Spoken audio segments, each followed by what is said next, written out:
চিরল বিরল চুল, তাহার কেশে জবা ফুল।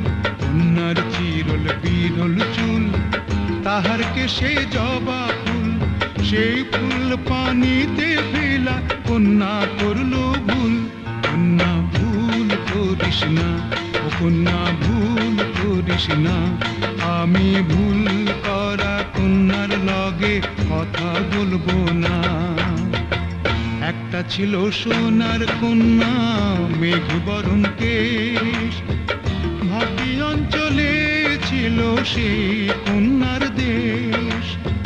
দুই চোখে তার আহারে কি মায়া, নদীর জলে পড়লো কন্যার